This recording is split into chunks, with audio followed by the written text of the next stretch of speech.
یہ پاک صلی اللہ علیہ وسلم کے غلاموں کے ہاتھ میں کنکری بھی آ جائے تو بہت قیمتی ہوتی ہے۔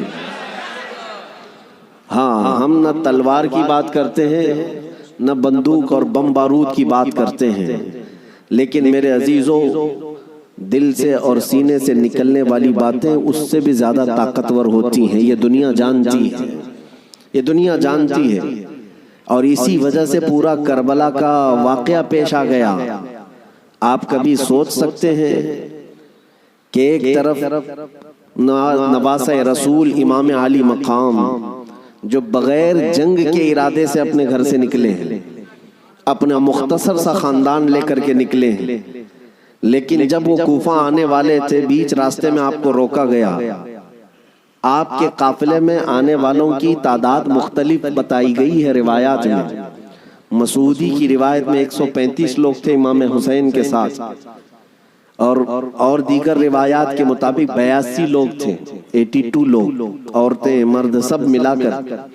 شہید ہونے والوں کی تعداد 72 ہے، لیکن 72 ہو کہ 82 ہو کہ 135 ہو، ان کا راستہ روکنے کے لیے پہلے 1000 کا لشکر آیا، پھر اس کے بعد 4000 کا لشکر آیا، پھر اس کے بعد کل ملا کر 22000 کا لشکر آیا۔ یہ کون سا کمپیر کر کے تو دیکھیں، ایک آدمی کو روکنے کے لیے 2 ہوتے، 3 ہوتے، 4 ہوتے۔ 80 لوگوں کو روکنے کے لیے اگر 22000 لوگ لگتے ہیں تو عقل آج بھی تسلیم نہیں کر پاتی۔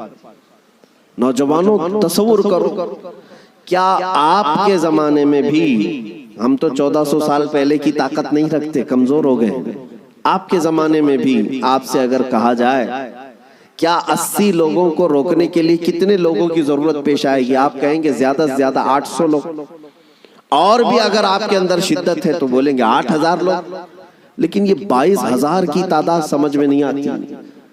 یہ آپ کو آج بھی سمجھنے کی ضرورت ہے کہ دشمن کے اور باطل کے خیمے میں اہل حق کا رعب کتنا ہوتا ہے، اہل حق کا خوف کتنا ہوتا ہے۔ 1400 سال سے یہی نیم چلا رہا ہے، یہی دستور چلا رہا ہے، حق جماعت تھوڑی ہوتی ہے اور کفر کی طاقت بہت زیادہ ہوتی ہے، لیکن پھر بھی اہل حق کے دل میں خوف نہیں ہوتا کہ ہم 80 ہیں، بلکہ خوف انہی 22000 کے دل میں ہی ہوتا ہے۔ آج بھی ہم دیکھ رہے ہیں الحمدللہ ہماری تعداد کم ہے، ہمیں آج مائنورٹی کہا جاتا ہے، ہمیں آج مائنورٹی کہا جاتا ہے۔ ہمارا حال تو یہ ہے کہ ہمارے پاس کچھ بھی نہیں، اسلحہ نہیں، بم بارود نہیں، طاقت نہیں، ہمارے تو نوجوان ڈپارٹمنٹ میں بھی نہیں، عہدوں پر بھی نہیں۔ ارے ہمارا حال تو یہ ہے کہ ہم حکومت کے تخت تک بھی نہیں پہنچ پاتے۔ ہمارا حال تو یہ ہے کہ سیاست میں ہماری کوئی نمائندگی نہیں، اور جو کچھ پہنچ بھی گئے بیچارے وہ کسی اور کی جھولی میں گر گئے۔ ہمارے پاس کیا ہے؟ مذہب و ملت میرے مصطفیٰ کے ناموس کی نمائندگی کرنے والا کون ہے؟ اکا دکا ہو سکتا ہے، لیکن یہی مائنورٹی ہو، اقلیت کی تعداد ہی ہے، ہمارے پاس کچھ بھی نہیں ہے۔ پھر میں پوچھتا ہوں، یہ ٹی وی میں 24 گھنٹے صرف مسلمان ہی کیوں نظر آتے ہیں؟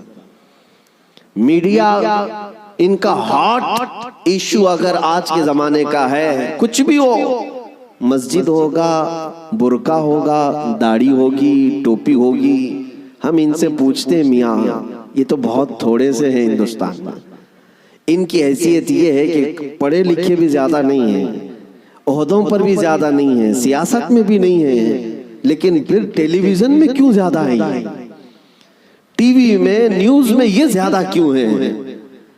تو جانکار لوگوں کی طرف سے جواب آتا ہے کہ ساری دنیا آج تک وہ کربلا کا واقعہ بھول نہیں پائی ہے،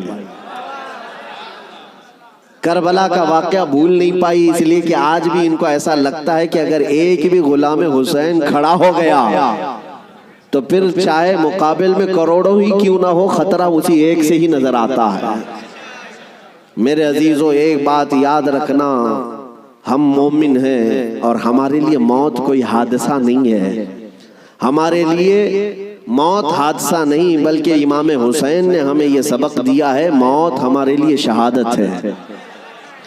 اگر حق کی راہ میں کٹ گئے، مر گئے تو یہ ذلت نہیں، عیب نہیں، بلکہ رہتی دنیا تک مولا تمہارے نام کا یہ اعلان فرماتا ہے کہ اسے اب کوئی مردہ نہ کہے۔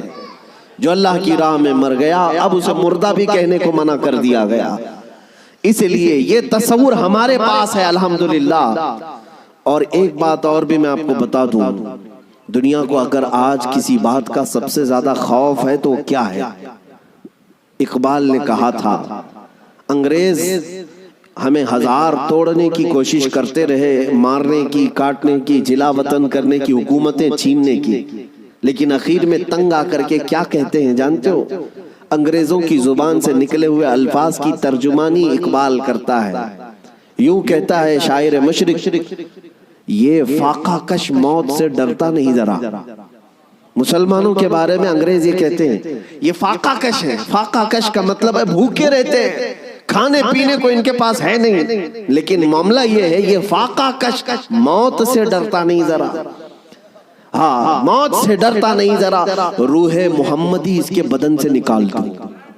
وہ انگریز یہ کہتے ہیں کہ روح محمدی نکالو اس کے بدن سے، ان کے کپڑے چھین لو، ان کی جائیدادیں کرک کر لو، ان کے بچے مار دو، ان کی حکومتیں چھین لو، کچھ نہیں ہونا ہے ان کے ساتھ جب تک ان کے سینوں میں عشق محمدی ہے، یہ پھر جمع ہوتے رہیں۔